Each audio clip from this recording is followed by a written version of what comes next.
to Black Mountain Radio. Here's your host, John Douglas. Welcome, ladies and gentlemen. My name is John Douglas. This is Daniel Lowber, my heterosexual life partner. Whose name you just mispronounced? Lowber. Thank you. Lowber. Lowbar. 4 years of friendship, people. Can't pronounce last name. High bar, low bar. This is Black Mountain Radio, where we talk about culture, politics, religion, anything that affects us as Americans, as global citizens. Today, the topic that we're going to focus on is television. Are we in the golden age of television? Have we passed the golden age of television? We both have different views on this, and we're going to kind of come at it from our own perspective. Daniel is and has been a producer of music videos, of television shows, movies, anything that will go on a screen he's produced. I'm a writer. I've written for small independent writing for TV projects, stuff like that. But we both love TV. We both love watching it. We consume it. We talk about it. And what we really want to look at is how has this current media landscape fragmented television? Has it destroyed good television? And really, are we still in the golden age? So let's get into it.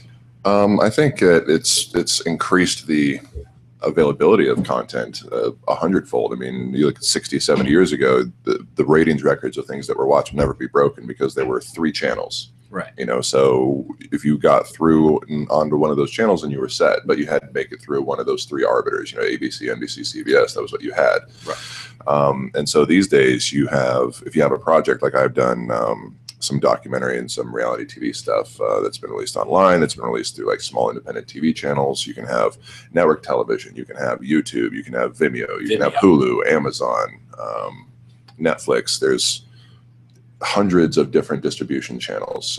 There's a television channel called Pivot TV that focuses on socially important programming that you can put stuff on. And so it's, for me, the golden age, as defined by the great television critic Alan Sepinwall, who's a personal favorite, was kind of started with The Sopranos and kind of ended with Breaking Bad last year, as I would define it, just because that took you from, okay, the real serious rise of HBO and Showtime to a much lesser extent is having this really premium content.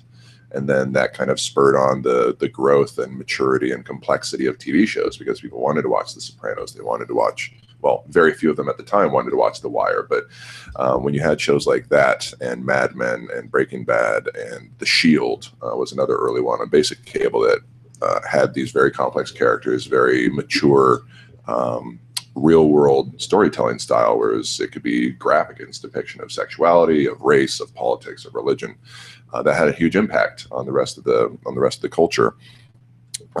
Not so much like people from coast to coast going, "Ooh, I got to be like Omar," but in terms of, you know, those shows are very critically acclaimed, which means that other content creators were very tuned into them. So I had a big impact on what they wanted to put out in the world, and as standards and practices have loosened over the years, you know, I think it was either Bob Hope or Bob Newhart had like the first televised shot of a couple in bed, and they were literally just laying there in like their 50s pajamas and like covers up to their necks, and they were just talking, and that was considered scandalous at the time, you know. Yeah. I think you know, people might have still been doing it through a hole in a sheet back then. I mean, obviously it's more of a religious practice, but I still do it. It's just personal preference. Absolutely. You know, it's really helps you that tells you that you're really aroused by just your partner if you can keep without any kind of like shape or thing to relate to, if you're just turned on by the concept of being there. That really brings spice into the relationship. Just a dick in a sheet. Absolutely. Orthodox Judaism is not for everybody. Well, I mean, to kind of echo that sentiment, Doug Herzog, who's the president of Viacom right now, he said, you know, that the old days of 3 networks serving up the same thing over and over, it's been blown up. And I feel like it's been blown up in a good way, though. Television, you know, you don't have those few arbiters, you don't have those gatekeepers anymore. So what you have is a more mimetic landscape where the strong entertainment will survive. So I feel like those gatekeepers held back things that in the past would have been considered too racy, too sexual, too whatever, too out of vogue with that mainstream. But how are people supposed to know, you know, what is good until they see it? You can't keep giving people the same bullshit that they've been consuming just because they don't know any better. I mean, until Flaubert or or you know, Shakespeare or Marlowe or any number of writers who were prolific and pushed the envelope, came out and push what was possible and what people's preconceived notions of normative behavior. Until that happened, people had no idea. I mean, culture allows us to look at who we are, to reflect, a mirror up to society, and say, this is where we're at, good, bad, indifferent, and this is where we need to go. And I feel like that is why I like this television landscape, because it gives us that ability to break through those shackles and to open up new causeways for television that is more reflective and metacognitive and more like what the novel is a reflection of our society. Yeah, it's incredible, the sheer breadth. And when I say golden age is in my opinion over, it's just that narrowly defined time where Sure. these themes and ideas started entering into the consciousness, and really probably started earlier with like NYPD Blue, with showing, what was his name, Leibowitz's like naked ass in the shower, and a homicide life on the streets. Like, let's say from like early to mid 90s, like Twin Peaks was trippy as balls, was unlike anything you've seen. I think that debuted in like 91, something like that. So you had about a good 24 year run of just transformative television. And now it's exploded and disseminated across all these different content channels. So there's a show called High Maintenance that airs on Vimeo exclusively, and it's about just, the episodes like 5 to I think 15 minutes long, and they follow like the day-to-day life, like a New York City pot dealer, like pedaling around on his bicycle, and his interactions with his customers. And something like that would never have existed before YouTube, and really wouldn't have existed before Vimeo. Him and his wife, I believe, just funded it. She was like a sound designer, and he was a production designer or something. So they put some money into it, and then they got picked up, and Vimeo liked it. So they gave him a little bit of money to do like a new season. And so that's that fragmentation and just massive dispersal of how things get out there. I think the only problem is that, much like music was for decades, if something was good, you would have no way of knowing about it unless you knew the person making it. There's so much stuff out there. You rely on aggregators to like spread the word about things like that. Now, another thing that I really like, you see with Max Landis, screenwriter and overall spastic person, really smart, really entertaining guy. He's wrote the screenplay for Chronicle. He's got, I think, 5 movies coming out this year that he made, starring everybody from Simon Pegg to, I think, Ariana Grande. Well, that was a music video he just did for her. But he'll make stuff and put stuff on his channel, like short form films, his YouTube channel, and he can just do that. And, you know, hardly any money. Take a prosumer camera, like a Canon 5D Mark II or 3 or a 7D, and just go shoot, and it's on the internet as soon as you're done editing it. Nobody can tell you that that's not allowed. Nobody can, you know, there's no standards or practices overseeing the internet yet. Keep Comcast and Viacom out of your porn delivery devices, people. But that kind of stuff is amazing. There's a guy named Adi Shankar who's fantastic. He's a movie producer. He's produced Dread and The Gray, Machine Gun Preacher. And we've talked about him offline before. Yeah, and he does these what he calls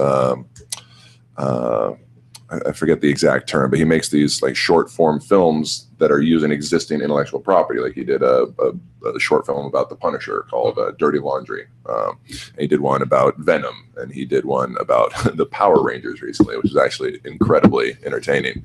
And he can just do that. So he's got these connections in the industry. He's working in traditional media, film producing, but through that he's able to make these really cool subversive pieces of art for fans, basically, and just put them online for free. Well, it's like during the writer's strike. Some of the most interesting things came out during that writer's strike because you had not only writers not working at that moment, but you had producers and you had, you know, ADs and line directors, and everyone involved was on pause. So you had things like, what was it, the Dr. Terrible's or Dr. Horrible's sing-along blog, yeah, which I think is one of the most interesting pieces of entertainment available. And it came out of, you know, Joss Whedon and a handful of writers and Nathan Fillion and Neil Patrick Harris just going, we're fucking bored. Let's do something fun. And it was brilliant. Yeah. And they got people like Simon Helberg and I forget her name, but she's she writes The Guild. Her name escapes me. That's Felicia Day. Felicia Day, thank you. Yeah. Good precursor to sexism in the video game industry. We can't remember the name of the one woman. So clearly we're as guilty as anybody else. Yeah. The name of the one female in Dr. Horrible Sing-Along Blog we could not remember. Moist, we could tell you. Yeah. Without a doubt. But yeah. Simon Helberg. Oh, R.I.P. Joss Whedon's Twitter, by the way. Yeah. Shame that he got rid of that. But right, so in that gray areas where mainstream media doesn't exist, you've got the kind of proliferation of what I think is some of the most interesting, and from what you've said with the show you explained, some of the more interesting avenues and outlets on television, non-traditional television maybe, but still television. And I think that's where I like this. Call it the golden age or not, call it the platinum age. I don't care what the hell the name is. It's an opportunity to avoid that very narrow, very formulaic sitcom or crime drama procedural, those shows that just keep getting recycled. Law and Order infinity. Right, just the echo chamber of mediocrity that existed for so long in television. That's where having multiple avenues and multiple forums and multiple venues for television, this is where you see amazing things come out. And one of the things I want to look at too is comic book movies. We're both huge comic book fans and nerds, and I'm proud of that. And I think that we both are more non-traditional comic book fans. I'm not a superhero fan. I grew up liking the Punisher because he didn't fly and he didn't wear a cape. He has no powers. He has no powers. He's got a lot of bullets. He's got microchip and guns and bullets, and you know, he's still at it. You know, one of the recent episodes I read was issues I read. He was taking on the Mexican cartels, which he would lose very quickly. Let's be honest. So far, it's not going well. But one of the things that obviously you see Spider-Mans and Batmans and comic book movies exist and have existed for the last 25 years en masse, and are really building up speed with the Avengers and Captain America and everything that's out there. But what I do like is an opportunity in television, for instance, to have more marginal characters, for instance, things that would come out of Vertigo Comics or Image Comics or Dark Horse Comics, not necessarily the big 2 or 3 comic book publishers like Marvel and DC. So that's what I'd like to see. I wouldn't necessarily say that Netflix Daredevil is a marginal comic. That's still very mainstream, but that's what I'd like to see more is what Warren Ellis is trying to independently publish. Not Warren Ellis. Garthinis, thank you. Garthinis is independently financing through a Kickstarter campaign to produce a live action Crossed. And Dude, while I don't necessarily want to see people, that'd be like Saw the series, right? Like, why would you want to watch that? I wouldn't necessarily want to watch over and over murder porn gore like that live action. I mean, I think that's something that exists well in a comic book format, maybe not elsewhere. But that's an example of how people are pushing the envelope, whatever. And well, I mean, it's interesting to only to a very limited extent for me. Because the only reason people do comic book stuff is because it's easy to sell to foreign audiences and it makes a lot of money. You know, the Spider-Man was the first real big one that made a lot of money. They had Superman movies and obviously Batman movies over the years, but Spider-Man was the first one, like I think it was 2001, 2002, that just made a shitload of money. Without a huge marketing push behind it, without a huge, you know, Tobey Maguire was not well known at that time. Kirsten Dunst had been around, but she was not super well known. And it was just like, oh, there's a big appetite for this stuff. We don't need, you know, the foreign box office was really starting to become part of the landscape at that point. Sure. Nowadays, it's 2 or 3 to 1 for a big blockbuster, what you gross overseas versus what you gross domestically. Explain that, because that's something we've talked about offline, but I find is interesting in terms of how major movie production studios and even, you know, in the case of television and media, how do they look at the numbers incorporating international? Well, China is about to overtake the United States as the biggest movie box office market in the world. Okay. So China alone, if you're going to spend 9 digits making and marketing a movie, studios are basically investment banks at this point. They were taken over by Wall Street investment banks like 10, 15 years ago, right? Leading up to and then after the first .com crash. And so they're just looking for multiples, basically a return on your investment. So if you invest 100 million, you want to make 300 million. That's a 3x multiple. So they just want to get return on investment. So what's the safest investment? Well, clearly you need stuff that's not just sellable to American audiences. You can always have something like American Sniper or the Fault in Our Stars, where it's going to do primarily domestic business, but those are more and more like outliers. Right. Those things that get a decent budget and only make their money domestically are like unicorns at this point. You make it like 3 or 4 a year. Right. Out of the hundreds of movies that are made across the country. So they really factor that in now. If you want to get a big budget movie made, it has to be able to bring asses and put asses in seats around the globe. Right. And so how do you do that? Well, they generally pander to the lowest common denominator. Just like, let's go with explosions and spandex because those sell in any language. Yeah. Now, it's not impossible to make movies that sell in other cultures that aren't reliant upon explosions and lasers and glittery titties. But they have not cracked that code. There is no code to really crack. For every 10 movies that are made that are thoughtful and well made and mature, 9 and sometimes even 10 of them might fail. Right. So, they're trying to minimize their risk and maximize their return, which is obviously their prerogative. They're the ones spending these monies, talking about the studios. But it just generally, it doesn't result in a massive output of content that anybody over the age of 25 really wants to see. I'll see the Avengers Age of Ultron at some point anyway, but I'm not like, ooh, yeah, like that's got to be my jam. But it's already, I think, the 5th highest grossing movie of all time. Right. It's going to pass Furious 7. It's going to pass the original Avengers to be top 3, I think. I don't think anybody's ever catching old Jimmy Cameron. I think Avatar made almost $3 billion. Like Titanic made 2+. Right. That dude's insane. But real quick, an aside I wanted to put in: I'm not as interested in the marginal characters from comic books making an appearance in media. I'm interested in more marginal characters, period. Right. From like the marginal characters in society, and I think that's really been spurred on by this fragmentation of media and the ability of more and varied stories to get out there. For example, that show Transparent on Amazon, starring Jeffrey Tambor as a middle-aged, late middle-aged man transitioning from male to female, and it's about his family and his life and his experience. That could not have existed in any medium in America, I think, even as recently as 5 years ago. Like, I don't think that would have been, let alone get a big name. I mean, you probably could have been able to attach actors to that material. You could have done it in a play or something like that. But to have it in any kind of broadcast medium, I don't think it would have been doable even 5 years ago. That's exactly what I would have said is that would be something that would be an off-Broadway play that people would do, actors would do as a passion project, but necessarily it wouldn't involve a large production, it wouldn't involve any money, and it wouldn't involve large audiences. Well, theater's always been a lot more transgressive, and I think ahead of the mainstream curve anyway. And when you had that play Doubt that came out, I think 10, 15 years ago, that was about the Catholic pedophiles, right, through the lens of like this one priest who may or may not be guilty and this one nun. And going back to as far as to things like Streetcar Named Desire and a lot of Shakespeare stuff is pretty transgressive by today's standards, let alone back then. Titus, cooking and feeding this lady's, or Titus's kids being cooked and fed to him. It's pretty dark. So, but now, because the standards for what success is have really changed. There's a concept in television that I really like called the cancellation bear, which is basically based off a bear in real life, meaning that if I don't have to outrun the bear, I just have to outrun you. So you see that a lot of times these low-rated shows continue to exist on their networks, and people are like, how is it still around? It's drawing like 50 people.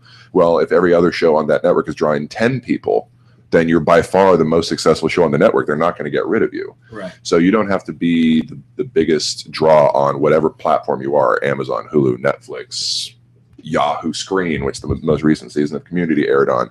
You just have to be successful according to their internal metrics. Netflix and Amazon don't even release the ratings of their shows, which I think is brilliant, because they can basically maybe share data with their own internal advertisers, maybe not, but it allows them to get critical buzz for something like House of Cards and generate money for advertising on their platforms the way that they do without it being anybody else's business. And that's not how it's been done for 70 years with the Nielsen ratings and the TV landscape. But even those aren't the standard anymore. Now it's live date plus 7, which means they look at how many eyeballs you got at the time and date that it premiered on whatever device. And they look at the 7 days afterwards, how many views did you get through that were time shifted via DVR, via torrents. Which is kind of funny. They're starting to interpolate illegal downloads and views into their metrics, but they're like, how many people are watching this? Because if they're watching it, even if they're watching it illegally, then that gives us opportunities for like product placement and branding within the episode that they'll see because they're watching the show, whether they're paying for it or not. Bob, how about some of this heroin? Exactly. I mean, you watch any Transformers movie, I mean, they're basically powered by GM and Coca-Cola and, Hublot watches and 75 other brands. So, it's really interesting to me that's a fairly recent development in the last few years, and Nielsen resisted that, and a lot of industry people resisted that for a long time. But at a certain point, you have to accept the reality. Like the music business, it's 1999 is not coming back. Like the internet's here. You got to adapt to the new landscape. And one thing that I think is interesting is that content providers like record labels and music they're really tightening their grip on every last available cent, but they're still losing their grip. Right. Labels can really help somebody, but you have people bitching about Spotify because they're not getting much revenue from millions of plays. Well, they're paying out a lot more revenue than the artist is receiving. So it's just the agreement that they have with the label. They're keeping 70, 80 cents of every dollar, kind of how it's been traditionally. So people are really having to think how they monetize their content. So like one of my favorite musicians is this kid named Olafur Arnolds. He lives in, I believe he's Danish or Icelandic, and he just makes music in his bedroom and just puts it online. He's worked with some actual major artists now, but he just started out as like the 17, 18-year-old kid, had a set of Pro Tools or GarageBand or whatever, right. Made this really kind of cool, haunting instrumental music, put it online, and then he's been able to build somewhat of an income from that through merchandising, through licensing the music to Spotify and Pandora and a few other places. But it's kind of cycling back to, from how I see it, to kind of how artists used to be, where it's like, all right, you had to hustle all the time. If you got a patron, patron being like a modern day equivalent of like a big network or a studio, then they could fund your output. But otherwise, you were just making stuff, and you were looked at not just like anybody else, but almost lower. Okay, you're making stuff to entertain the people. So, look at how bards and minstrels used to be treated. They literally sang for their supper. Yeah. And I don't think that's necessarily good, but as long as you're able to make a good living for good product, I think that's how it should be. Well, it's definitely better than ditch digging and a lot of the other jobs that exist out there. And it's hard for most people to say, oh, that poor fill in the blank musician, movie star, they're only making X amount of money, like 1 million instead of 10 million. But going back to that idea of a modified rating systems and how low rated shows can still exist in this landscape, it also is important to look at the fact that so many of these shows, and you said it, don't take a large budget. Like the musician sitting in his bedroom, he doesn't have a large production cost. So there's so much more media and entertainment being created right now that only costs a couple $1,000s instead of a couple million to create. So it doesn't matter if they're generating $10,000, $20,000 because it only took $5 to make. So the idea of success is a much different thing now in this media landscape than it was even 5 years ago. You sell 100,000 records now, where it used to be 1.5 million, and you'll be doing fine. You'll get another record. You'll get to tour. You'll get merchandise. You'll get label support. You'll always have the outliers like a Taylor Swift or One Direction or one of those bands that for a while anyway sells millions and millions of records. But one thing I do like is it's kind of punished people for making bad content. Yeah. You and I remember growing up, if you heard a song you liked and you wanted to listen to that song repeatedly, you had to go buy the album. So you go to Sam Goody's and pay $21.99 for a fucking record where 11 of the 12 songs are dog shit. Oh. Snow Patrol, I'm talking about you, baby. Love your singles, but holy shit, the rest of your albums are terrible. Sorry, Super Drag. I like the one song. Monster Magnet, Silver Future, that was good. Everything else, not so good. Green Jello. Yeah, there's countless examples of that, and that's one thing that I like. I wish there was a way to monetize the artist more, or reward the artist more for the individual good content, like a good song, a good movie, a good book, a good painting, whatever. Sure. But I like that uncoupling from here's the entire package you have to buy, and if it sucks, tough shit. That's what you're stuck with. I like that. Choose not really pay as you go or pay what you want, but pick what you want to pay for. That I really enjoy as a consumer, because I'm more than happy to support any artist, any film, any book, any restaurant, whatever. I like that it's more like a restaurant model, where I think before an analogy would be you go to a restaurant and you're like, give us $50, we'll give you that one thing you want, and then like 11 other things that you may or may not like. Hopefully they're good, but tough shit if you don't like them. Whereas now it's like an actual a la carte mode. You're like, I'll listen to this song, I'll watch this episode of this TV show, I'll watch this movie, I'll read this book, and I'll pay for those, but I'm not entitled or I'm not obligated to pay for all this other crap that I don't want, right. or may not be good. Or even taking it a step further, I'm a huge Radiohead fan, and having that pay as you will or pay what you will type model. I grew up in New York, and one of my favorite things was going to museums. And most of the days we went was either free to students or, hey, pay us what you can. And I know that all entertainment can't exist in that. It's easy to do that when you're Radiohead. Right, right. People are going to buy Radiohead, and I'll give Radiohead a couple dollars anyway, even if, you know, it's going to suck, which it never does.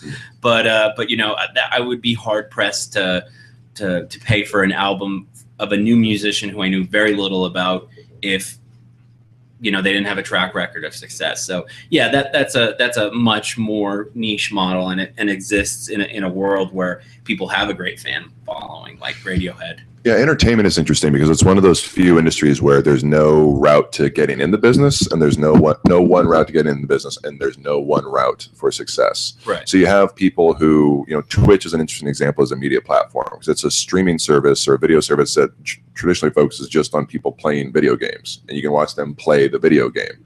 Which you pitch that to any network head, you pitch it to me, I have no idea what the fuck you're talking. Why would I want to watch somebody else play a video game? But these are hugely popular mediums. There's channels on YouTube dedicated just watching people play through video games and provide their commentary. Twitch is an entire platform that revolves around that. Right. It's something that people want. So there's that Swedish guy PewDiePie who has that guy's super irritating. A ridiculously large following by making a funny voice and playing Call of Duty. I don't get it. It's I mean, it was. That's how we know we're out of touch, is once you don't understand, when something just confuses you and you can't figure out why it's popular. Like I can figure out why Instagram and Twitter are popular and Tumblrs are popular with the kids. It's, you know, a more personalized diary. But once you can't understand why something is popular, it's like, all right, well, you're officially irrelevant. And I'm comfortable with that. But what interests me with that is that there's different routes now where people can go the traditional route and go work at a PA somewhere for a film company and work their way up to CEO someday, potentially, the 40, 50-year career plan. Or you could start putting your stuff online, get discovered by some major media conglomerate, go work that route for a while, and then circle back around to putting your stuff out to the people and letting them pay you directly, kind of the Radiohead model. Right. You know, they started off, they got 2 or 3 record contracts the old-fashioned way, and then now they're just putting stuff directly out to the people. U2's done that. Bruce Springsteen has done that. It's easier for them to do because they've got global name recognition like that. I think Prince was probably one of the first people to really kind of pioneer that with his, you know, epic legal struggles with record labels back in the 80s and 90s. His phase of being the artist formerly known as Prince, but that real struggle to control his own intellectual property and do with it what he saw fit to do. Right. And so that's kind of the model now. You can do it. I mean, Justin Bieber, who's a huge mainstream act, started off just putting his really shitty music on YouTube, and Scooter Braun saw it and brought it to a record label, and the rest is history. So that's kind of an outlier example. But then you have other examples like Kitty, formerly Kitty Pryde. She's a 22-year-old rapper who just raps about her normal middle-class white girl life. And that's gotten a response because it's valid, it's real, it's her experience. It's not traditionally what you expect to qualify as real in hip-hop, but if she's a 19-year-old girl and she misses her boyfriend and she makes a song about missing her boyfriend, how is that not authentic? Right. You know, it's not something I personally would choose to listen to on a regular basis. It's entertaining. She's pretty talented. She's kind of got like this slow, relaxed flow about, you know, going to the mall and shit, which is entertaining, you know, and there's a market for that. You could never have gotten a record deal from that ever. Right. But within, I think this was a few years ago, within like 6 months of putting her stuff online, she recorded with Riff Raff. She'd recorded with a couple of she'd recorded with Danny Brown. She toured with Danny Brown. Gotta love Riff Raff. The human cartoon. Kitty actually phrased it properly. That dude is the most successful performance artist of the moment. Oh, because he's a human cartoon. Oh, it's brilliant. I refuse to believe that that's real. It's just got to be an iron, disciplined performance art. The shark teeth got to be real, though. Dude, have you seen those? That beard's got to be real. The squiggles on one side and the regular beard on the other side. The big MTV tattoo on the neck. He showed up on Snoop's show and he had redone his grill to be like a demonic, almost like shark teeth, and just I mean, like tiptoeing in my Jowdens. It's got to be the worst song ever made. And it's been phenomenally popular. And I love that. Whether I like somebody's output or not, I love that there's a channel for them. They can have a voice in the media landscape. And if there's an audience for it, then great. That's the thing. That's the important thing is are people going to consume it? Yeah, well, there's this brilliant marketer, Seth, I believe it's Godin. I might mispronounce it. It's Godin. I've never heard his name pronounced out loud. It's one of those things where you think you know how to pronounce it. You say it and everybody looks at you like you're a moron. Egregious. You know, detritus. It's detritus, you fool. So, but he's got this theory about, oh no, it wasn't him. It was the guy who does like the 4-Hour Body, 4-Hour Life. And I can't remember his name, but where basically if you find your core audience, you can do a decent living.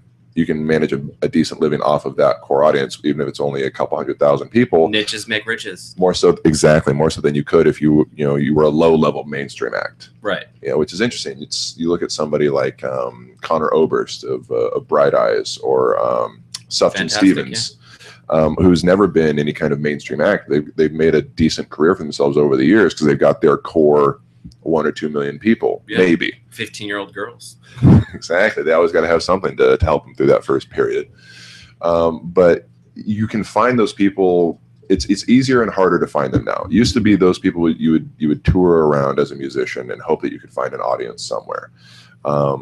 Now it's that you can put your stuff out there and you just got to hope that it catches on somehow.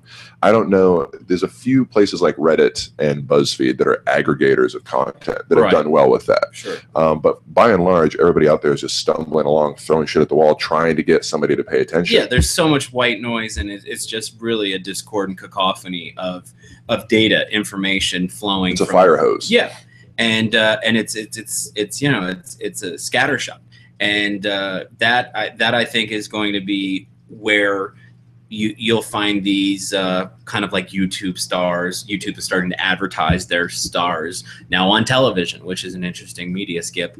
But you'll find that those people who can successfully aggregate to cut out all the white noise and to help an audience connect with that entertainment. That's the next step. That's the drug middleman who's hooking up the person who wants it with the person who has it. And those are the people who are going to find success. Yeah, that's really interesting to me because, well, they've done movies and TV shows based around YouTube stars, and those have traditionally bombed horribly. So some people, I think, are kind of confined within their medium, but you have this possibility and this ability to get into one of these aggregators like a YouTube recommendation algorithm, or a Reddit top whatever, or BuzzFeed or something like that. I think most people who are voracious consumers of content like you and I are eventually find their way to their own trusted aggregators. Like Alan Sepinwall, who I mentioned earlier, is my go-to for whether I'll watch a TV show or not. If I'm interested in a TV show, I'll probably watch it. But there's so much out there and there's so much new stuff. I rely on somebody like him who's going to look at every single show, whether one episode or one season, and give his thoughts and give his overview and a little bit of a review. I'll go to him first if I'm kind of on the fence about whether to watch something, because it's generally a serious commitment. If there's 13 to 22 episodes, you're talking hours and hours of your life. Yeah, and I'm with my ADD, I'm always paralyzed by opportunity cost. Like any time I spend doing this is time I'm not spending doing something else. Right. I've looked at more traditional aggregators like and when you use something like Rotten Tomatoes or Metacritic, you have to look at who are the individual critics being aggregated. Take that with a grain of salt, because you have to understand who they are and what perspectives they look at. But I like things like the New Yorker. I mean, or the New York Times movie review, book review. I still like those more traditional outlets. Being a New Yorker, being a wannabe snob, I like those things, but they always aren't necessarily best for everyone. You have to find your aggregator. They can't cover everything. Sure. So I like those as well. But when you're talking about, I think Pitchfork is another example of a media, not aggregator, but just like at least they would talk about something, whether they loved it or they hated it. If you release music, it's probably going to be talked about by them. Right. So there's so much content out there, Maruki Harakami or whatever the book reviewer is for the New York Times. Like, there's only so much that they can get to. There's only so much that A.O. Scott can watch. There's only so much stuff that any one outlet can cover. So if you get a few of those to kind of almost like nozzles on the fire hose. You know, you can find those out there, and people are making good livings in that niche. Yeah. And that's a vital service. It's basically what criticism was originally designed to do anyway. Tell people first of all what's out there, and B, if it's worth their time. So while the traditional critic role has kind of gone the way of Roger Ebert, rest in peace, there's a new model for that I think is very helpful for people. Now, I don't know how easy it is to monetize that. You know, if you're Alan Sepinwall, you're employed by HitFix and you make a decent living reviewing these shows, but he's providing a very valuable service. Would I pay for it? I don't know. Right. So they're supported by their advertising on their website and things like that. But people are still in the process of figuring it out across all mediums. You know, movies are, individual grosses are going up. The overall box office is going down. The landscape is getting more and more fragmented. Bollywood, I think, is going to pass Hollywood as the biggest box office generator in the world here in the next 10 years. Yeah. And those movies don't play at all over here. So Hollywood's kind of like, well, how is this knockoff industry of us that used to just make like crappy musical versions of the shit we made now is overtaking us in terms of like box office draw? And most of India doesn't have running water, let alone a movie theater. Right. Just to be racist and generalized about it, but you know what I mean? Yeah, I mean, you don't have to leave your house when you have a 70-inch TV, an Xbox One hooked up to where you can ask your television set basically to find entertainment for you. There's not the same draw there was in the United States 50, even 20 years ago to go to a movie theater. People have, wraparound televisions in their house. I mean, it's a much different thing. I mean, if we do go to a movie, we talk about going to the nice movie theater, the Galaxy with the big comfy chairs that recline 100% of the way, because you can't quite do that in your house, and you can't get an IMAX experience or a 3D experience. Well, you can. So Mad Max Fury Road deserves to be seen in the theater. That's not the case for 99% of theatrical releases. Exactly. It's the reason why Netflix has dumped tens of millions of dollars into their algorithm, the recommended for you, because that's the way to monetize it. Basically, sure. If you have the content and you can recommend, you have a recommendation system for people that they trust and they rely on, and you just can continuously feed them content, you can keep them subscribing until the end of time. Right. And it's something that as a consumer of movies, I put an amazing amount of time into letting Netflix know what the fuck I want to watch. I mean, I remember before it was a much more automated process. I would go on my computer and just click on movies for hours to give them an idea of what I'm looking for. Oh, really? And now it feels like I'm at the point where I've seen a good majority of what I would enjoy on Netflix, but they are increasing how the frequency with which they release new content. Whereas even a year ago, you would have lulls where you'd have to figure out what else to do, because there wasn't anything else worth watching, or you'd have to modify what your idea of acceptable media was and just watch documentaries about Hitler again, which is okay. Yeah, I mean, I love documentaries, but I have a limit on the amount of documentaries I even want to consume. Right. I love making them. I love making documentaries, but when it comes time to watch them, it has to be generally about a subject I'm interested in anyway. Oh, it's a really good documentary about Cuban plumbers. Like, I don't give a shit. Yeah, heyo. I don't give los shits. But I'm not gonna probably watch that no matter how well done it is, because I don't care about the subject matter. Right. Now, so something like that, you got to find just the source that you trust and into it. Another interesting example of that is the video game industry, because it's gotten a lot easier for people to get stuff released into the mainstream, or at least released for people with like Xbox Live Arcade and Steam. If you can get through a couple of these content aggregators, you can get your stuff out there, whether you had a $250 million budget like Grand Theft Auto 5 did, or you had a $2,500 budget for coding something for an iOS on your home computer. So that landscape has changed really rapidly, and it's gone from sweaty nerds like you and I in their basement in the 80s playing video games to now it's a bigger by far market than movies. Yeah. So now, unfortunately, with that, we're going through some growing pains in that industry, like movies have done and still continue to do over the years, and that's interesting to me, because while entertainment is starting to celebrate and embrace diversity by necessity, turns out Black, brown, and gay people spend a lot of money on entertainment. So if you're not providing something that they want to watch, you're missing out on a huge revenue stream. Whereas video games, I think still traditionally, you've got like your Candy Crush and your Angry Birds that'll be played by everyone, but by and large, the big video game consumer, as perceived by video game companies, is you and me, straight white dudes, which ignores the reality that women make up 50% of the market these days. Right. Most households, 72% in the country, play video games.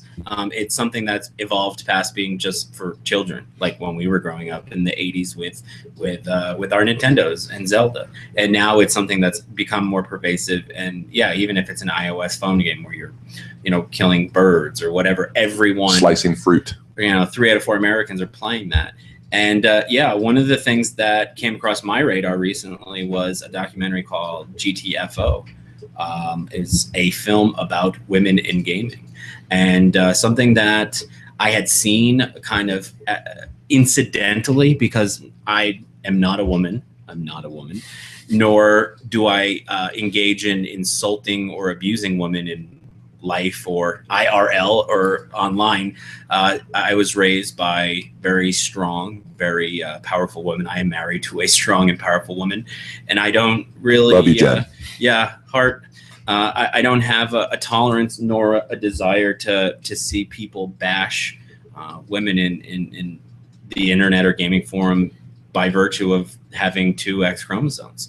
And so I didn't really, maybe blithely didn't know this was as big of a problem, but what's going on. And if you visit a website called fatuglyOrslutty.com, you can get an idea of what sort of things, what kind of threats, what kind of insults are being leveled at women in the gaming industry. And I'm just going to read a couple that just popped up here. Unbelievable. I won't say the name, but this is from an Xbox Live forum. It says an insult passed to a woman playing video game. Says, "I hope you die of Lou Gehrig's disease, ho." Another one says, "Your nan's dead." I'm assuming your grandma's dead because I face fucked her. Good to see that the misogyny is alive and well overseas. I'm assuming that was one of our British compatriots. Yeah. What? Question mark. I'm a come in yay mout. I guess mouth. That was written by Master P of the legendary album title "Golds in They Mouth," which has to be the world record holder for just worst constructed title of all time. That sold 1 million fucking records. Thanks, late 90s. Yeah. Real sad to see you go. And the last one I care to even read is, "I'ma rip your neck open and fuck the gaping hole ald finish off in your eyes."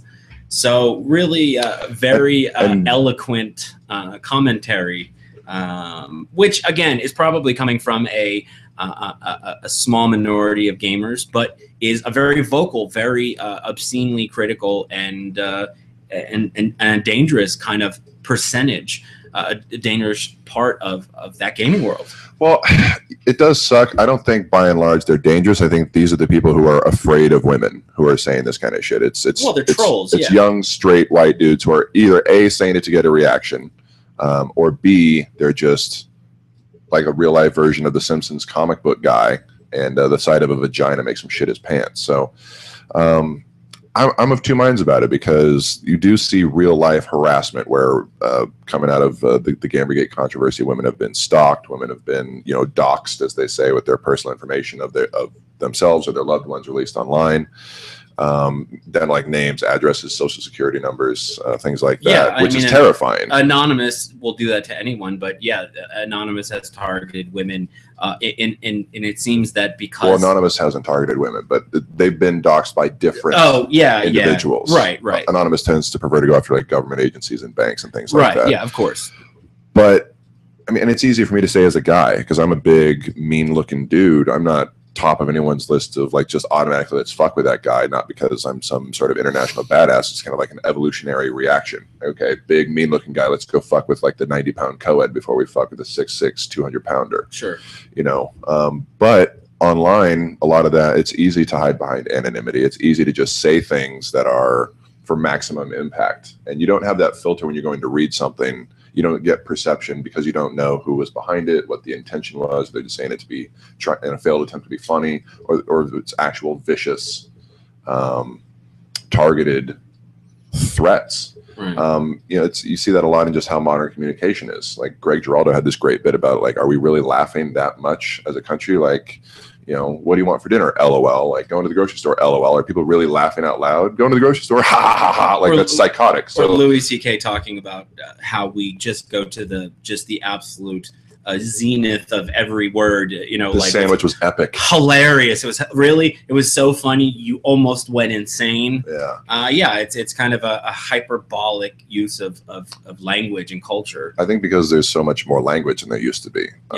Just disseminated. It used to be you had the newspaper, you had the news, and you had whatever books you chose to buy, and that was it. Now there's 1,000 text messages a day and emails and websites you check, and there's so much more language. For something to be sticky, as the marketers would say, it has to resonate with something beyond just your regular information inflow. So they want to be, I would assume, they want a reaction from these. They want to keep them marginalized, because women have traditionally been marginalized throughout history in society, in culture, in entertainment. To this day, I mean, good luck finding an actress over 50 with a substantial role that's not, you know, mommy or grandma. Sure. In any kind of mainstream show or movie. And video games, it's even way behind that curve. And you know, I get it. I definitely think that if you get cut off in traffic by someone, if they're fat, you're going to say, fuck you, fat ass. If they're effeminate, you're going to make some sort of, well, I'm not saying, you know, most people generally go after the lowest common denominator of what's readily apparent. The readily apparent insult. It's almost perfunctory. It's just, I want to hurt this person. I don't know who they are. I want to go after them as quickly and aggressively as possible because God, how dare they, you know, almost ran me off the road or whatever. And I get that kind of sense of things. And what you have, and maybe this is a larger problem in terms of what content is being provided in gaming. If you're playing something like Call of Duty, where you're really getting your hackles up, or at least I have as a gamer, it is such a realistic simulation that when you're going there and you're online killing people, it triggers so much adrenaline that you're running hot. Well, it's a well made, but let's not pretend it's a realistic simulation. No, but in real life, you could sprint for like 2 minutes, you'd be tired, you get shot once, you're dead. Of course, you know, it's entertainment, but I don't think justifying because it's an adrenalized reaction. No, it's just I don't know really how to articulate it, because I've always loved video games, and I've always loved sports, and I love books, and I love competition. And I don't have a problem whether I'm competing against a man or a woman. If you get beat by a woman, then you get beat by a woman. She was better than you at the moment. So, but I was raised with a strong, healthy sense of self. And you're still going to say that in society. You play basketball, you lose to a woman, people will laugh at you. If you're a fighter and you lose, you get beaten in sparring by a woman, people will laugh at you. But who cares if those people laugh at you? What do you give a shit what those people think? You know, I don't know if it's some kind of toxic cocktail of like insecurity and a desire for approval. You know, where people like Felicia Day, who are attractive and intelligent and just isn't more involved in video games than your layman, are, I think, going to be intimidating for a lot of people. Sure. And so when you feel intimidated or marginalized or threatened by something, the human instinct is to lash out.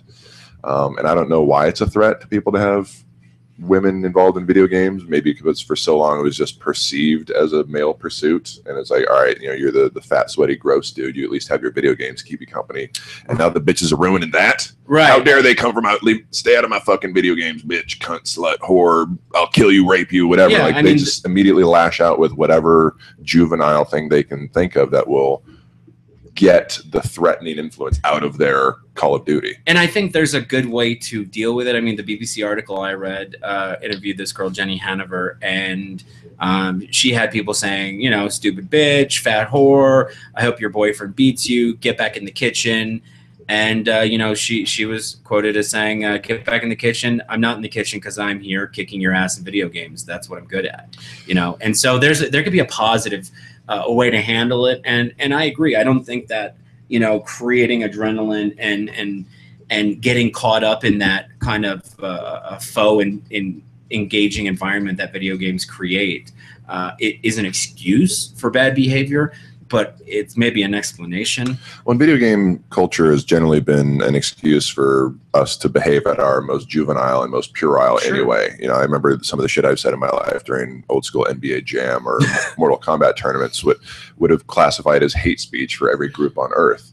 I didn't mean it. It was just talking trash in the moment. Right.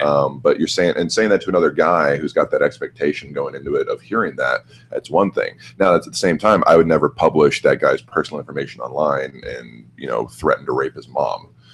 So me at my worst was not. People can generally tell the difference. I think it's a lot of it when it's spoken is different. If you're in the room with somebody, you're naturally going to have limits on what you're going to say because that person could hit you with a pipe. Right. But if you're online, you're not constrained by any of that. So you take the natural, good-natured trash talking of a face-to-face Mortal Kombat arcade machine smack session versus sitting behind your headset talking online, or even a step further removed, sitting behind your keyboard on a forum somewhere. You can indulge your worst instincts without any of that filtration system of this person could hit me with a pipe, because that person can't find you. And that I think is getting to the heart of this issue specifically, is some sense of enforcement. Yeah. And I mean, you go on 4chan and you have the audacity to make a comment, you're gonna get your ass trashed, and you're going to get trolled, and you're going to get your feelings hurt no matter what. Well, but if you go on 4chan, that should be expected. Right. Of course, you should know what you're getting into. But if you're a, I don't know, 18-year-old female going on to Xbox Live, should you have the ability to know that if someone threatens to rape and kill you, sends a message to you directly, that you have some sort of oversight to where that maybe wouldn't happen again? And this is the problem, is these game networks, PSN, Xbox Live, are not enforcing, according to the research I've done, are not doing anything to, enforce this standard. And those comments I read at the beginning came from accounts that are still active today. Yeah, I think there should be. I mean, the problem is you run into a free speech issue, as shitty as that is, where now Oliver Wendell Holmes had that great definition of free speech. It's limited to, okay, you can't shout fire in a crowded theater. When you're doing something purely to cause mayhem, then that's against the public interest, and that's not allowed. But everything else is fair game. So that and obscenity are not protected. To an extent. I mean, you got to define obscenity and in what context it's being used. I mean, go back to Lenny Bruce and George Carlin's 7 dirty words you can't say on television. Right. Like, well, are they just? That's always been a contentious issue in terms of free speech and protection. It should be. Now, I don't think that deliberate, malicious, targeted harassment entitles you to a free speech defense. I think they should be just banned from whatever form. You can have your free speech. Basically, people in modern society love to mischaracterize what free speech means. Free speech means the government can't throw you in jail for saying it. Right. That is it. Your employer can fire you. Your friend can hit you in the face.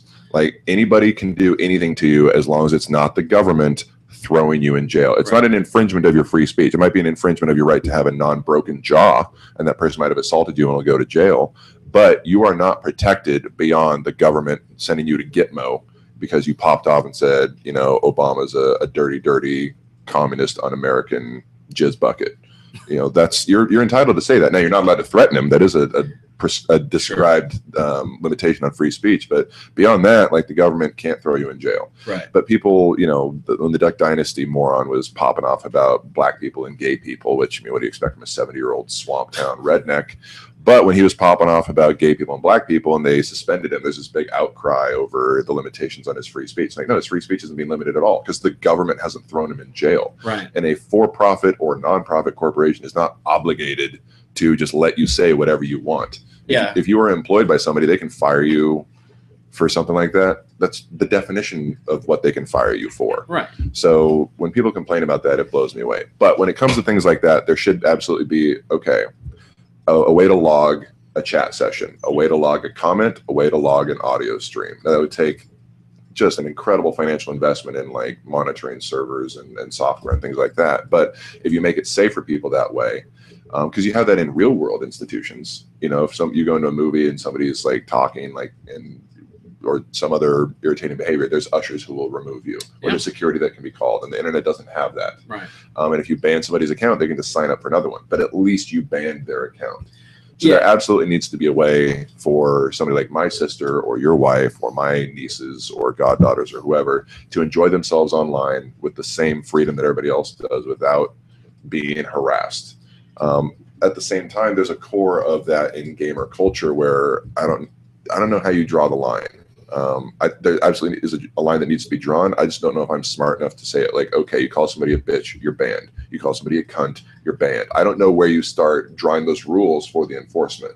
Definitely before threat of physical and sexual violence. I mean, I think right. That's a line. Right. Absolutely. And that, yeah, I mean, there's no easy way to come at this with just a one size fits all antidote to it. But what you have is you have two groups kind of moving close to each other. You've got women gamers coming into a very firmly entrenched male world. Guys like us playing video games. A lot of people aren't ready for that. So you're going to see a lot of the stress and a lot of the friction. But hopefully what I want to see is to where it's integrated and people can just compete against each other regardless of sex, gender, whatever. And, find fun ways to make fun of people like you're dumb and you suck at this. Like you suck at this is never wrong. Yeah, if you're talking trash to somebody and you're playing a video game, you gotta suck it up. Then don't play online. Well, I just want to play online and shoot people and just never hear a crossword ever is not realistic. But that's not what people are upset about, and it's not what I'm upset about. I've always enjoyed trash talk that was funny and accurate. Yeah. Like going to sports events with my dad over the years, who's kind of famous in my family for on point heckling. Manny Ramirez, that big fat slugger for the Red Sox forever, big gap in his teeth. David Ortiz. So a guy named Jamie Moyer was pitching for the Seattle Mariners. I'm from Seattle, and he was famous for his fastball was like 72 miles an hour or something. He was just a junk baller. So he's out there and he throws some off speed like 32 mile an hour pitch. It hits Ortiz in the elbow, and he's like, oh, and he just like glares at the mound. And Dad had a good like 20 minutes of like, are you okay, David? I know that 32 mile an hour heater probably broke all of your ribs. Do you need an ambulance? I'll call somebody. Like stuff like that. That's good natured. Yeah. And talking about the actual events is fun. It's fine. Like the players enjoy that too. It's when you started talking about people's families, about things that are off the field. Just be creative with it. Just be creative and don't be lazy. But that's the thing is not everyone's creative, not everyone's witty, yet people get their feelings hurt just the same. And that's the problem is, I mean, I think more than anything else, we should just ban uncreative people from engaging in public forum. That's the final rule. If you're not clever and funny, shut the fuck up. Yeah. That's the rule. All right. For Black Mountain Radio, I'm Daniel Lowber. This has been John Douglas. Radio never changes. Until next week, people, stop harassing ladies online and just be honest about what you really want, which is their number, you fucking nerds.